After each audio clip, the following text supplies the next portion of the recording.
नमस्कार दोस्तों। मेरा नाम है अजीत सिंह और पैसा बाजार हब में आप सभी का स्वागत है। आज हम बात करेंगे स्टेबिलिटी इंडिया के बारे में।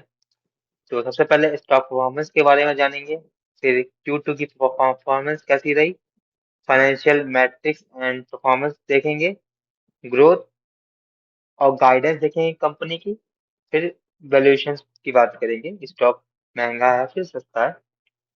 सबसे पहले स्टॉक परफॉर्मेंस की बात करें, एक मंथ में 23% का रिटर्न है, 3 मंथ में 22% का, 6 मंथ का रिटर्न देखें 24% और पिछले एक साल का देखें 69% का रिटर्न है।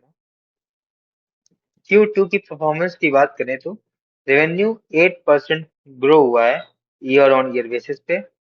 पैट की बात करें तो अप्रोक्स 170% ग्रो हुआ है और 250 करोड़ हो गया, ईयर ऑन ईयर बेसिस पर डबल। कंपनी के मार्जिन गिर गए हैं इस क्वार्टर्स में, पर पहले 25 थे और 18 हो गए हैं।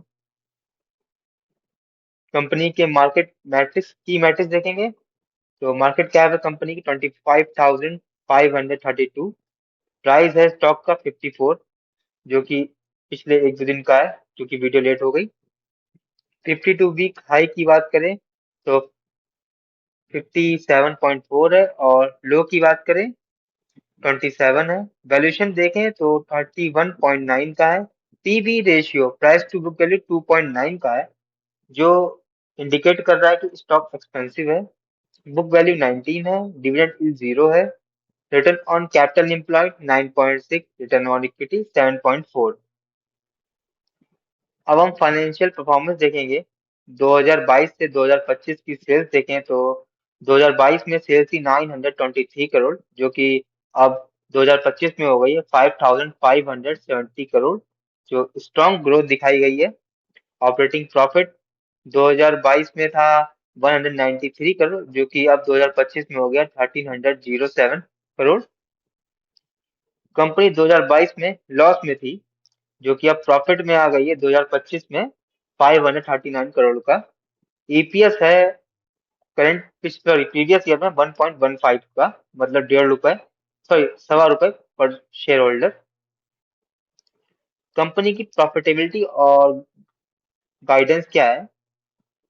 कंपनी का टारगेट है बैलेंस ग्रोथ करना और प्रॉफिटेबिलिटी मेंटेन करके रखना, और इनका इबिटा का टारगेट गाइडेंस है 25% बनाए रखना एच सॉरी पूरे फाइनेंशियल ईयर में, और H1 में मतलब 6 मंथ 6 मंथ के अंदर इन्होंने ये लेवल के उस लेवल के पास में है। अब H2 में देखा जाएगा क्या करेंगे। ग्रोथ ड्राइवर की बात करें, इनऑर्गेनिक में एक्विजिशन ऑफ ब्रॉड पैथ, जनवरी में इन्होंने एक ब्रॉड पाथ नाम की कंपनी उसका एक्विजिशन किया, जिससे इनकी कंपनी को ग्रोथ मिली। तो Q3 जो होता है वो ब्रॉड ब्रॉड पाथ के लिए पीक क्वार्टर होता है। तो यहाँ से उम्मीद है कि Q3 का रिजल्ट इस कंपनी के लिए अच्छा होगा। फाइनेंशियल और सॉरी आउटलुक की बात करें फाइनेंशियल ईयर 2026 की, कंपनी ने टोटल ग्रोथ का प्रोजेक्शन किया 21%, तो अच्छी ग्रोथ का प्रोजेक्शन है। स्ट्रेंथ की बात करें, डेट फ्री है कंपनी।